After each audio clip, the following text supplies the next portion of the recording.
The silence in the Whitmore estate was not of peace, but of absence. Jonathan Whitmore, once a sharp-minded executive known for making million-dollar decisions without blinking, now wandered through his own home like a stranger. It had been barely a month since Sarah, his wife, had passed away unexpectedly from a pulmonary embolism just a week after giving birth to their son, Oliver. Since then, life had become a set of procedures. Get up, go to work, delegate care, return, and avoid the nursery at all costs. He couldn't even bring himself to hold his son. The child's cries echoed through the halls like ghosts, reminders of what he had lost.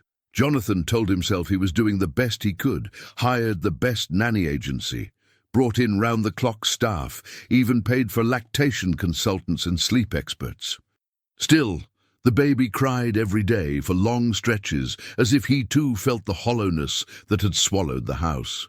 The truth was, Jonathan was grieving and avoiding. He buried himself in work, staying late at meetings, obsessing over quarterly forecasts. Anything to not face the little crib with no mother beside it. Downstairs, in quieter corners of the house, a new hire began her first day. Emily Carter, early 30s, was no stranger to hard work or grief. After losing her sister 2 years prior, she'd become the primary caretaker of her elderly mother and took cleaning jobs wherever she could to stay afloat. Jonathan's house was just another job until she heard the crying.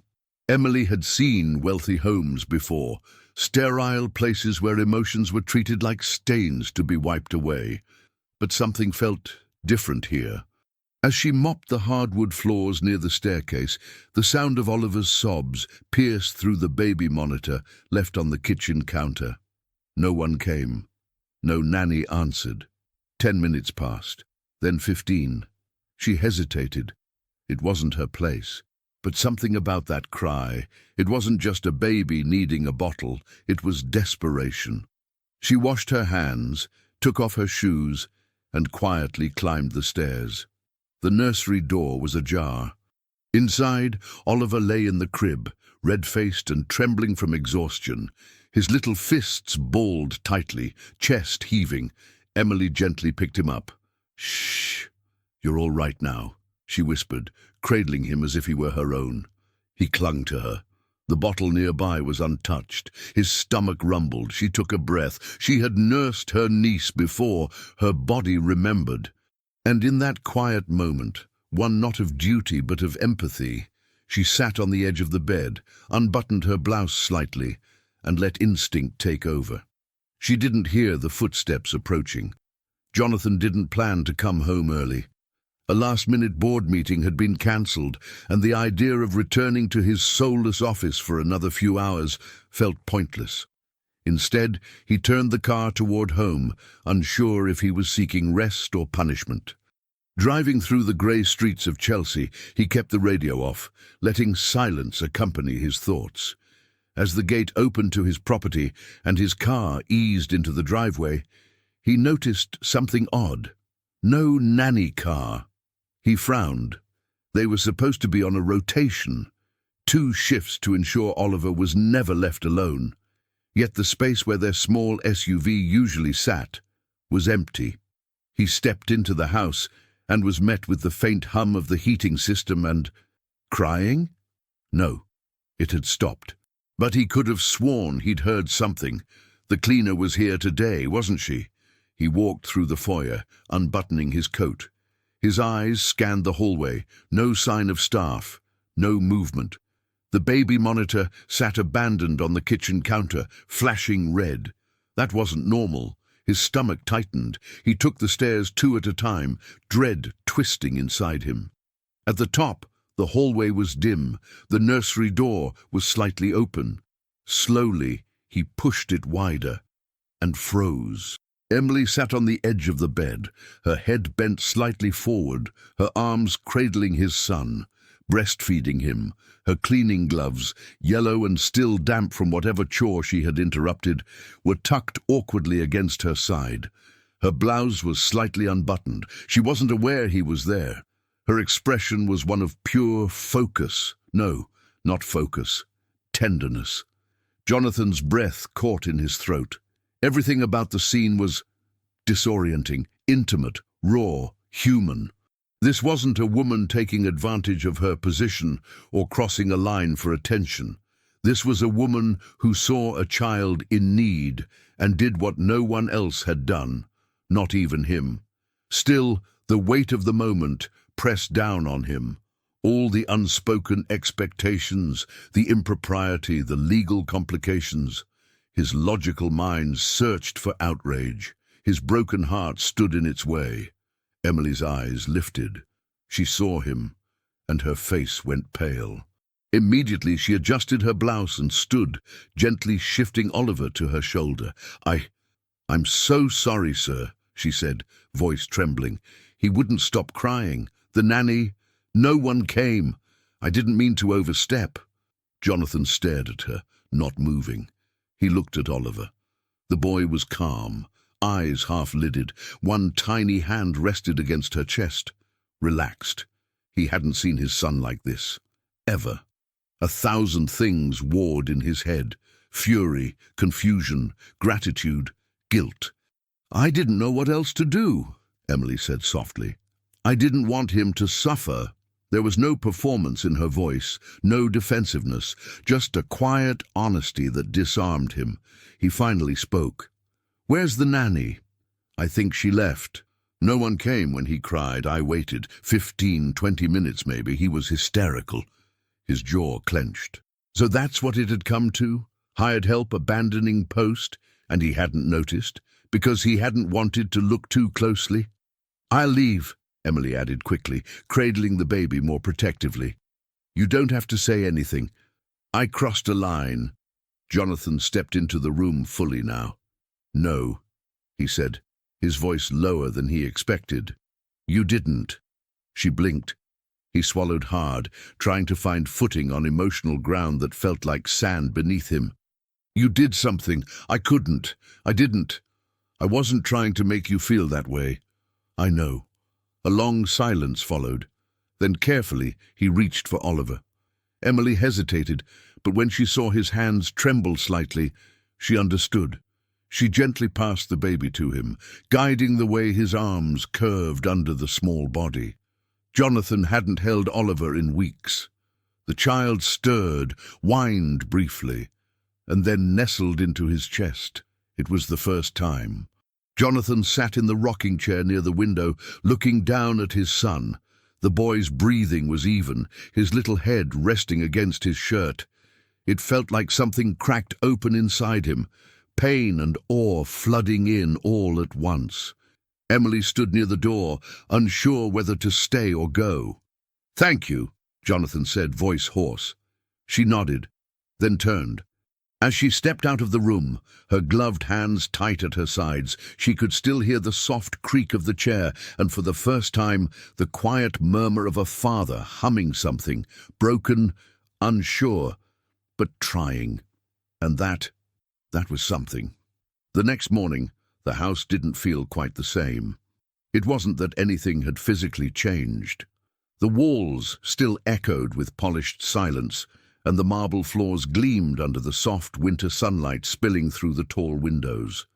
But beneath it all, something imperceptible had shifted, like the faint creak of wood before a foundation settles. Emily arrived early, as usual. Her footsteps were light, careful.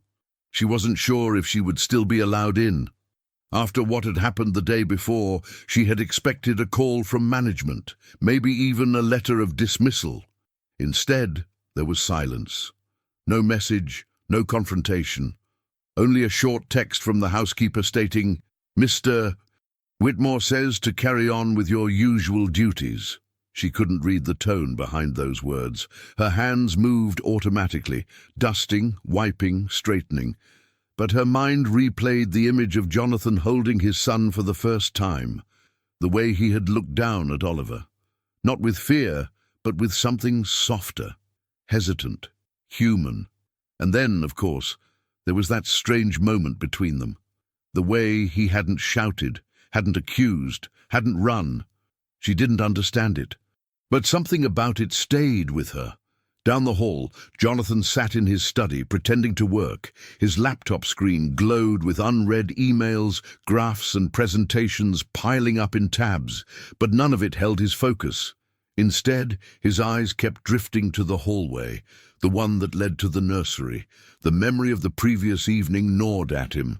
Not just the shock of what he'd seen, but the way it had cracked something inside of him. For the first time since Sarah's death, he had felt present. The weight of Oliver in his arms hadn't been a burden. It had been real, immediate, fragile. He rubbed his temples. The phone buzzed, his assistant asking if he'd attend a late lunch with investors. He ignored it. Instead, he stood, crossed the room, and made his way quietly down the corridor. The nursery door was open. Emily was inside, wiping the windowsill with a cloth. She turned when she heard him. Their eyes met. "Good morning," he said. "Good morning, sir." Her voice was even, but her shoulders were tense. He hesitated. "I wanted to ask, did anyone from the agency follow up with you?" She blinked. "No. They didn't call to check why you—" "No," he frowned. "They will." She gave a small nod and returned to cleaning, trying to pretend that this conversation wasn't happening. But he didn't leave.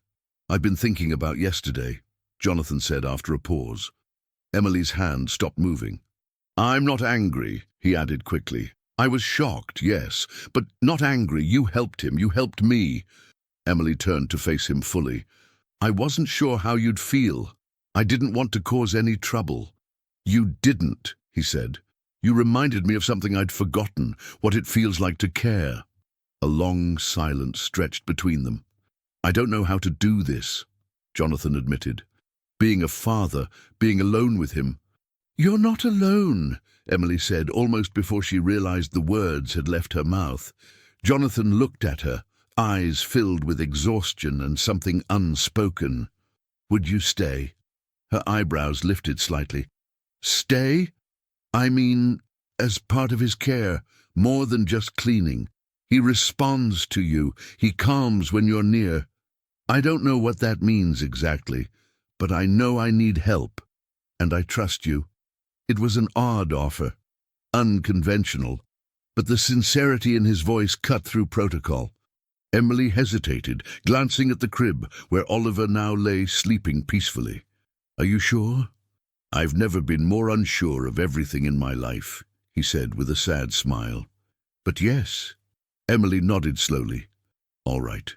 They stood there in silence for a few more seconds until Oliver stirred. Jonathan stepped forward, reaching down into the crib with uncertain hands. Emily watched carefully, but didn't interrupt. He lifted his son again, awkwardly, but with effort. The baby fussed, then settled against his father's chest. It was messy, imperfect, but it was a beginning. From the doorway, Emily observed quietly as the man who once feared even walking into the nursery now rocked his son gently in his arms. The house was still quiet, but now it was a different kind of quiet, not absence, presence. It didn't take long for the house to notice. Houses, especially ones as grand and old as the Whitmore estate, have a way of holding on to whispers. Emily had seen it before, servants' quarters buzzing with stories, upper floors humming with speculation, and this time, she was the story. It started subtly. A pause in conversation when she entered the room, an extra glance from the housekeeper, Mrs. Taylor, a dry good morning that lacked warmth, nothing overt, nothing she could call out. But it was there, and she felt it. The staff knew something had changed. Jonathan, for one, had become more visible. After years of walking through the halls like a ghost, suddenly he was showing up, during feedings, during naps, even on weekend mornings. He asked questions, held his son, smiled once or twice, and whenever Oliver cried, it wasn't the nanny who appeared first anymore. It was Emily. Technically, she hadn't changed roles. Her contract still listed her as cleaning staff, but Oliver no longer saw her as a stranger. And Jonathan, well, she wasn't sure how he saw her now. What Emily did know was that she was crossing into something dangerous. Not in action. She remained professional, respectful, but in perception. A working-class woman growing too close to a grieving millionaire was never seen without suspicion. In the small staff kitchen on the lower level, the whispers became louder. "She's always upstairs now," said Monica, one of the younger maids. "You'd think she owned the nursery." "Poor man, just lost his wife," muttered another. "Grief does strange things."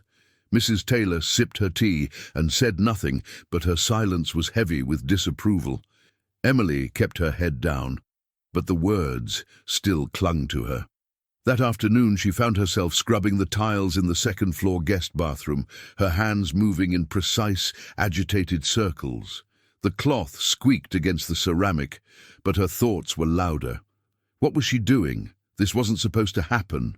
She had taken the job because it was steady, anonymous work, because she needed money for her mother's medications, because blending in had always kept her safe. And now? Now she was feeding a child who wasn't hers, entering rooms she hadn't been assigned, speaking directly to a man she had no business speaking to. No wonder people talked. A soft knock at the bathroom door startled her. She stood, wiping her hands. "Yes?" It was Jonathan. "I'm sorry," he said. "Didn't mean to interrupt." "It's fine, sir. I was just finishing up." He hesitated in the doorway. "I wanted to ask, how are you holding up?" Emily blinked. "Me?" He nodded. "You've had a strange week." She gave a small shrug. "Nothing I can't handle." But Jonathan didn't seem convinced. "I know people are talking." Her eyes dropped. "It's not my place to worry about that."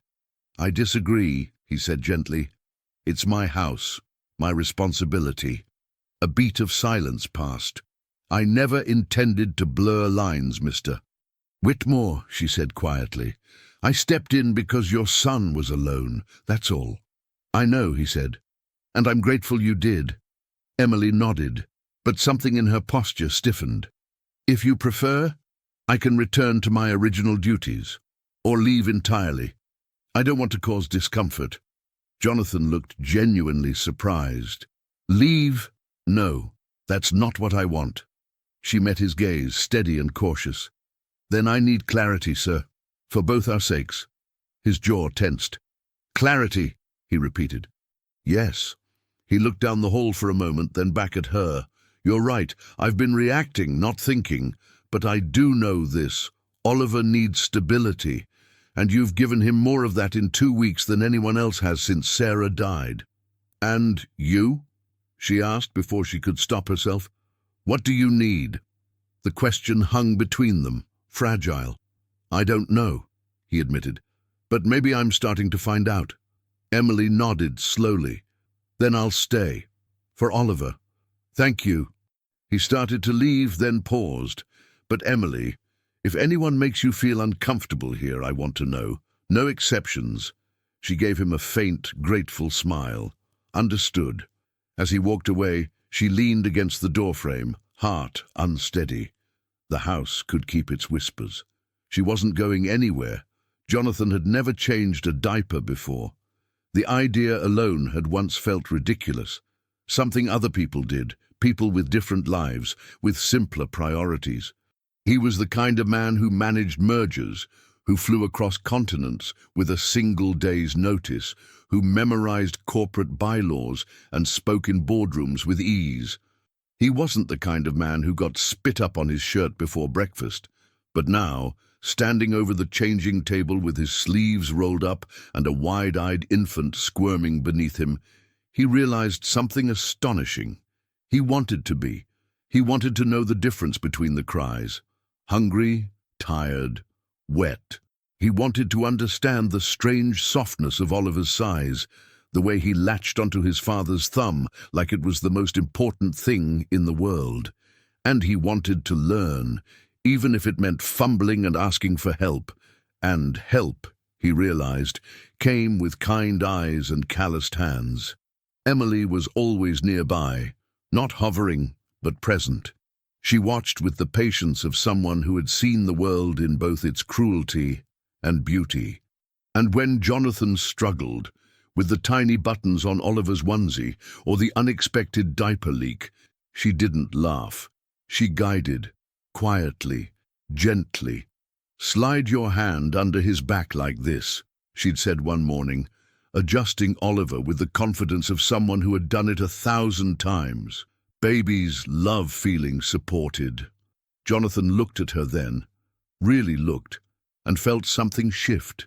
She had a way of making everything feel less overwhelming, and that terrified him.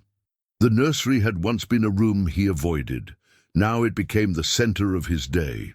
Instead of late nights at the office, he started coming home early. He cleared his calendar for afternoon feedings. He read books, parenting guides, baby sleep cycles, even lullaby lyrics. One evening, as the rain tapped softly against the tall windows, Jonathan sat in the rocking chair with Oliver asleep against his chest. Emily was folding laundry on the rug nearby, humming a quiet tune. He watched her, noticing details he hadn't before. The way she tucked each piece of baby clothing with care, the curve of her shoulders as she bent forward, the small scar on her left wrist, faint but visible. Signs of a life before this house, before him.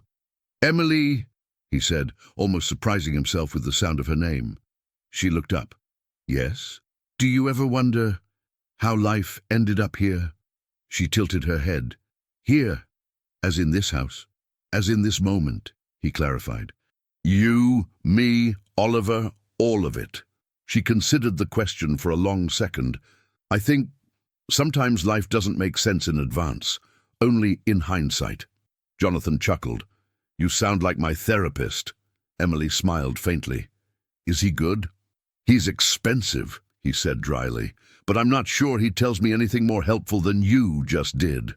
A soft silence settled between them, not uncomfortable, just real. Jonathan looked down at Oliver, his little chest rising and falling in rhythm with his father's heartbeat. "I think I've spent most of my life avoiding things that felt messy," he admitted. "Emotions, loss, even love, if I'm being honest." Emily didn't speak. She simply listened. "And now this tiny person depends on me. He looks up at me like I have answers I don't even know how to find." "You're finding them," she said gently. He met her gaze. "Because of you." Emily froze for half a second, then resumed folding. "You give me too much credit." "I don't think I do." Jonathan stood slowly, still holding Oliver close. He stepped over to the crib and lowered the baby in with surprising grace. Oliver stirred, then settled. Jonathan adjusted the blanket, then stepped back, his eyes not leaving his son's face. Emily stood too, brushing invisible dust from her trousers. "I should finish up downstairs," she said, her voice softer than usual. "Right." As she reached the door, Jonathan's voice stopped her. "Emily!" She turned. "I don't know what this is yet, but I'm not running from it." She nodded slowly. "Then neither will I." And with that, she disappeared into the hallway, leaving Jonathan alone with a sleeping baby, a quiet room, and a heart that was finally beginning to beat for someone other than himself. The days became gentler, not quieter. Babies didn't allow for that, but gentler in the way the house breathed. There was laughter now, light steps instead of heavy silences. The nursery that once felt like a room carved in grief now smelled of powder, lavender, and fresh linen. And in the midst of it all, Emily remained, neither invisible nor intrusive. She existed somewhere in between, always exactly where she was needed, but not everyone saw it that way. Mrs. Taylor, the housekeeper, had worked in the Whitmore estate for nearly 15 years. She'd seen staff come and go, watched Sarah Whitmore transform the once cold bachelor mansion into a warm family home, and she'd mourned her quietly when she passed. Now she watched Jonathan with Emily. Too many shared glances, too much time in the same room. It didn't look like grief anymore. It looked like something blooming, something dangerous. "You've grown very close to the master of the house," she remarked one afternoon as Emily folded laundry near the service kitchen. Emily paused mid-fold, I suppose it happens when you care for a baby together. Babies are one thing, men in mourning are another. Their judgment isn't always clear. Emily didn't respond. She didn't need to. Mrs. Taylor's words weren't questions. They were warnings. Later that same evening, Jonathan hosted a small gathering in the drawing room. Investors, old friends, a few polished executives and their wives. It was the first time since Sarah's death that he allowed outsiders into the home. It wasn't a celebration, it was a test of stability, of perception, of whether he could return to the world expected of him. Emily wasn't supposed to be seen. Her duties were limited to upstairs that evening, yet as she came down to retrieve Oliver's blanket from the laundry room, she heard the familiar sound of polite laughter and glass clinking.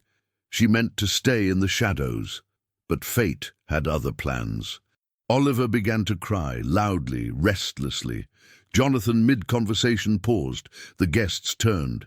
"Shouldn't the nanny be with him?" one woman asked, her voice coated in champagne and judgment. "She left early," he murmured. "Of course she did," another replied with a knowing smile.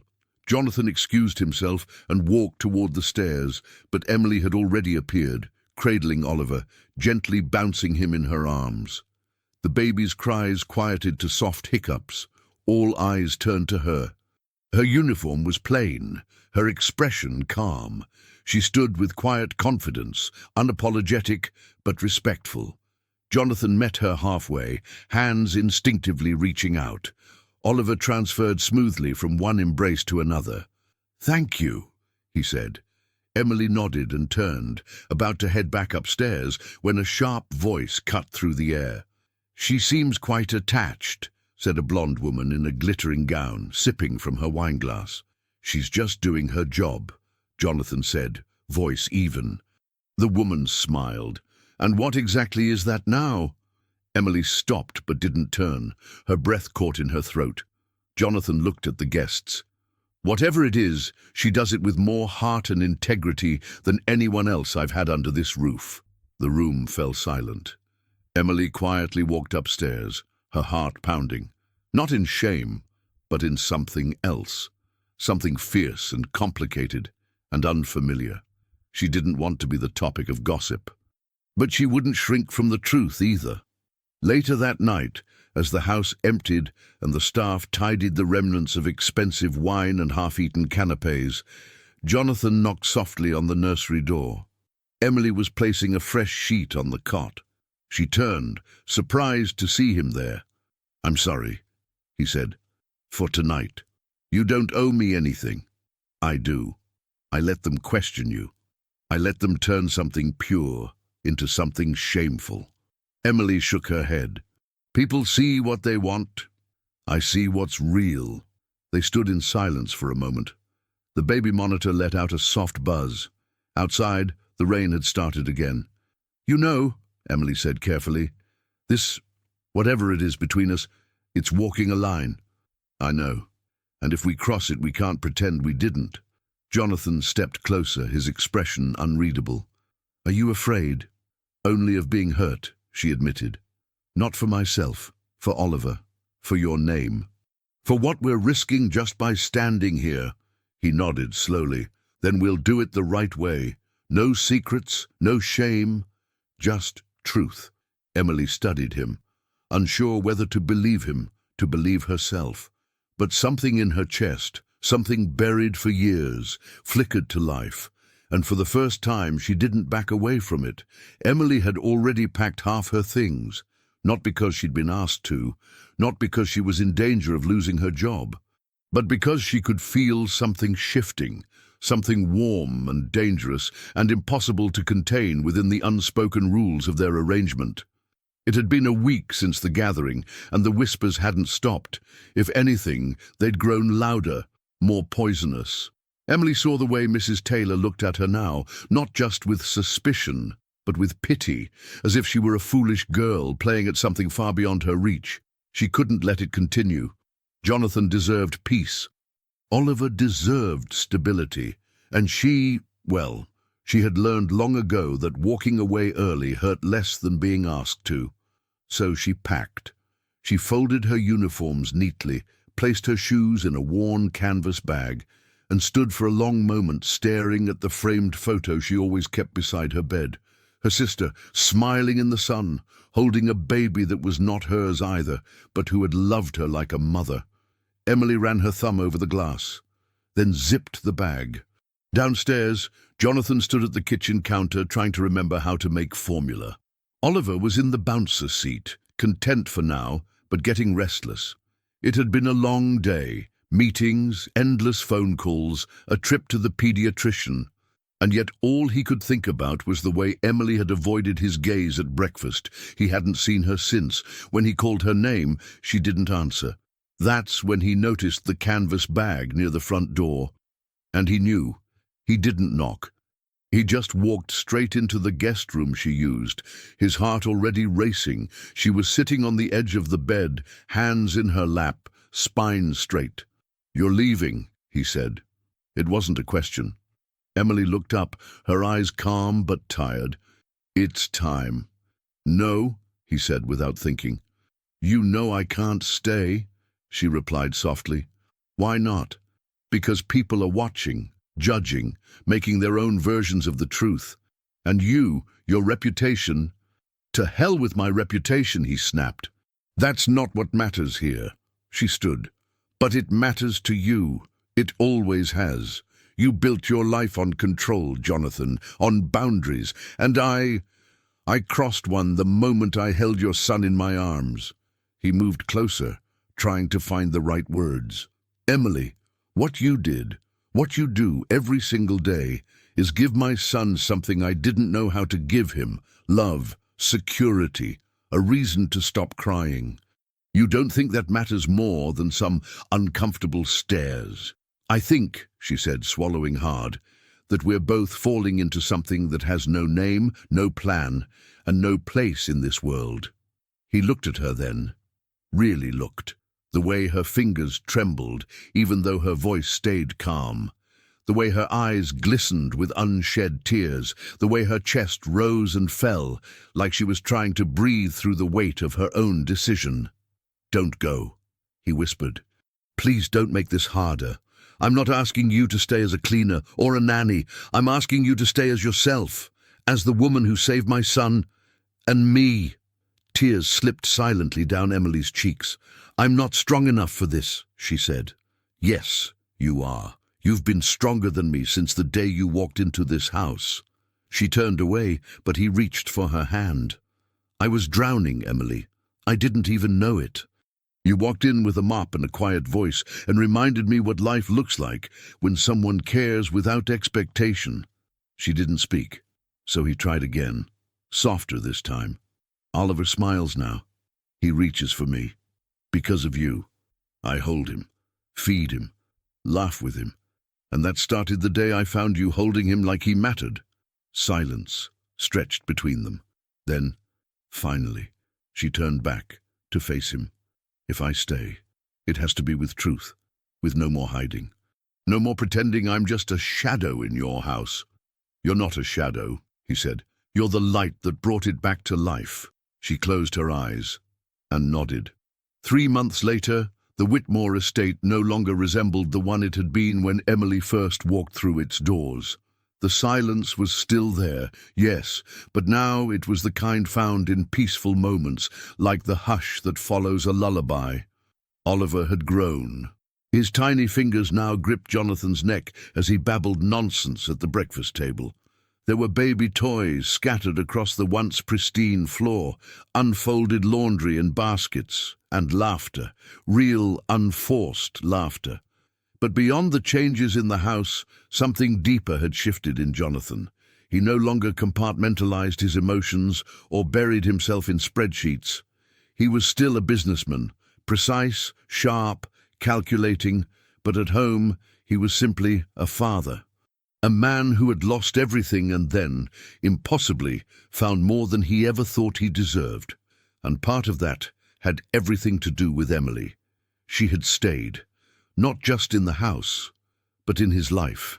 Not as an employee, not as background noise to his grief, but as something else, something far more complex. Their relationship didn't come with grand declarations or hasty moves. Instead, it was slow and careful, like a wound learning to heal. One late afternoon, Jonathan found her in the garden, rocking Oliver in a hammock, sunlight falling across her face in patches. He watched her from the doorway for a long moment before stepping outside. "You two look comfortable," he said, his voice warm. She looked up and smiled. He just fell asleep. Jonathan sat beside her on the grass, loosening his tie. The moment was quiet, grounded. "I was thinking," he said, almost to himself, "about that day, the first time I saw you feeding him." Emily's smile faltered slightly. "I still can't believe I wasn't fired." "You should have been," he said with a chuckle. "It was reckless." "But right," she added. He nodded. "The most right thing that's happened in my life since Sarah died."